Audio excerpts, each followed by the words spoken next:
Hello everyone, so this is Sweety Verma. आप सबसे एक इंटरेस्टिंग सा सवाल पूछूं, बताएंगे? आप मुझे बताइए कि पाप का बाप कौन होता है? सुनने में बड़ा अजीब लग रहा है ना। और यही सेम क्वेश्चन मेरी मम्मी ने मुझसे पूछा और मैं भी बहुत ज़्यादा सोचने लगी, लेकिन मुझे इसका उत्तर नहीं पता चला। तब उन्होंने मुझे समझाने के लिए एक छोटी सी बड़ी सी इंटरेस्टिंग सी स्टोरी बताई, वो मैं आपको बताती हूँ।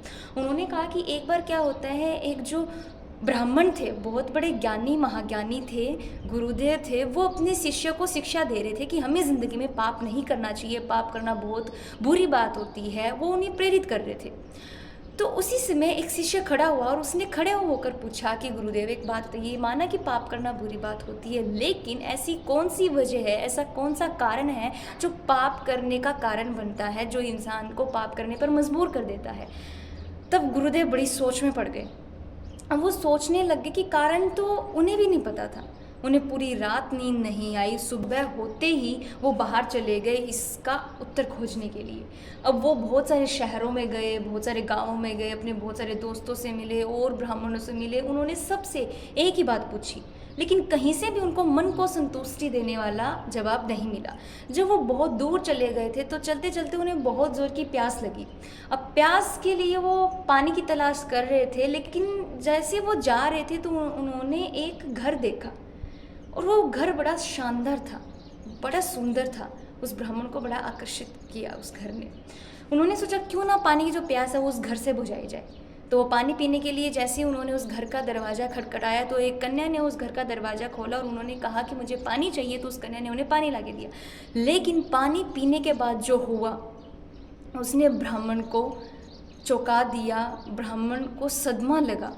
उन्हें पता चला जिस घर पर वो खड़ा है, जिस घर का उसने पानी पिया है, जिस चौखट पर वो खड़ा है, वो घर किसी और का नहीं बल्कि एक वेश्या का है। वो सोचने लग गए, जोर से चिल्लाने लग गए कि मैं तो यहाँ पर पाप का बाप कौन है इसका उत्तर खोजने के लिए आया था। यहाँ तो मैंने ही एक बहुत बड़ा पाप कर दिया। अब मुझे गंगा जाना पड़ेगा, वहाँ स्नान करना पड़ेगा और डुबकी लगानी पड़ेगी, पश्चाताप करना पड़ेगा, तब कहीं जाकर मेरा जो पाप है वो धुलेगा। अब जैसे वो ये सब चिल्ला रहे थे तो वो वैश्या सुन रही थी, और ये सब सुनते ही वो वैश्या आई और उसने कहा, अब वो समझ गई थी कि इसका उत्तर क्या है, क्योंकि वो जो वैश्या थी वो कर्म से बहुत ज़्यादा धार्मिक थी, भगवान की भक्ति करने वाली थी, भगवत गीता का वो जाप करती थी और तुलसी की आरती करती थी। तो उसने कहा कि ब्राह्मण गुरुदेव, आप हमारी चौखट पर आए हैं, हमारा सौभाग्य है। आपने मेरे घर का पानी पीकर एक पाप तो कर दिया, यानी कि ये तो तय है कि आप गंगा जाएंगे, एक डुबकी लगाएंगे।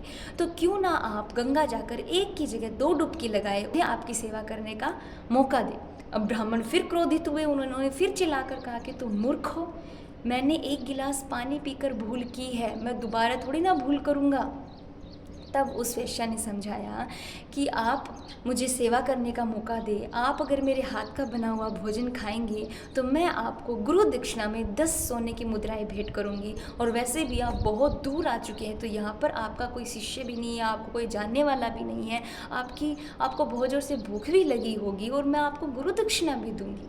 तो ब्राह्मण ने सोचा कि बात तो ठीक कह रही है, यहाँ पर मुझे कोई जानता भी नहीं है और मुझे भूख भी लगी हुई है और साथ में मुझे 10 सोने की मुद्राएं भी मिल रही है, तो क्यों ना मैं खाना खा ही लेता हूँ। तो ब्राह्मण ने उन्हें अनुमति दे दी।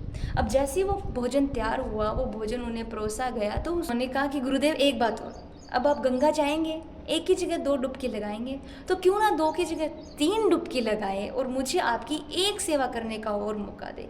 मेरा बड़ा सौभाग्य होगा, मुझे बड़ा पुण्य मिलेगा अगर मैं अपने हाथों से आपको एक टुकड़ा खिलाऊंगी। तो अगर कृपया करके आप मुझे ऐसा करने की अनुमति दें, और इसके लिए मैं आपको 50 सोने की मुद्राएं देने के लिए तैयार हूँ। अब ब्राह्मण ने पहले इनकार किया, लेकिन जैसे ही उन्होंने कहा कि गुरु दक्षिणा में उन्हें 50 सोने की मुद्राएं मिलेगी, तो उन्होंने कहा कि ठीक है, अगर तुम्हारा इतना ही भक्ति प्रेम है, इतनी शुद्ध तुम्हारी भावना है, तो तुम मुझे एक नवाला खिला सकती हो। अब जैसे ही उस वैश्या ने वो एक नवाला उठाया और उनके मुँह तक लेके गए, उसने झट से मुस्कुराते हुए वो नवाला इसे थाली में रख दिया। अब ब्राह्मण ने जब ऐसा देखा तो उन्हें गुस्सा आया, क्योंकि ये उनका अपमान हुआ। वो अपने स्थान से खड़े हुए और उन्होंने बड़े क्रोध में आकर कहा, तुम्हारी इतनी हिम्मत कि तुमने मेरा अपमान किया और तुमने मुझ पर हंसा। मैं तुम्हें शराब भी दे सकता हूँ, मैं इतना बड़ा ज्ञानी हूँ, तुम्हें ये पता होना चाहिए। तुम्हारी भक्ति भावना को देखकर मैंने तुम्हें अनुमति दी थी। लेकिन फिर वैश्या ने कहा कि गुरुदेव आप शांत रहिए, क्रोध ना करिए, मैं तो सिर्फ़ और सिर्फ आपके प्रश्न का उत्तर देना चाहती थी। ज़रा सोचिए, जब मैंने कहा कि आप क्या मेरे हाथ का बना हुआ भोजन खाएंगे, तब आपने मुझे अनुमति क्यों दी? जब मैंने आपको कहा कि मैं एक निवाला अपने हाथ से आपको खिलाना चाहती हूँ, तब आपने मुझे अनुमति क्यों दी? जरा अपने आप से ध्यान से पूछे। तब ब्राह्मण ने अपनी चोरी छुपाते हुए कहा कि तुम्हारा भक्ति प्रेम, तुम्हारी भावना थी, इसलिए मैंने हाँ की। लेकिन उसने कहा कि आपने इसलिए हाँ नहीं की, आपने वो मुद्राएं देखी, सोने की मुद्राएं देखी, 10 की जगह 50 सोने की मुद्राएं देखी, तब आपने मुझे अनुमति दी। अगर आपका शिष्य अगर आपसे पूछे कि पाप का बाप कौन है, तो उन्हें बताना कि पाप का बाप लोभ होता है।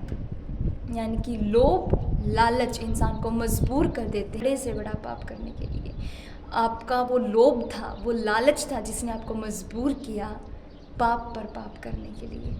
इसीलिए ज़िंदगी में कभी भी लोभ और लालच नहीं करना चाहिए। यही एक पाप से बढ़कर होता है, जो पाप करने का कारण बनता है।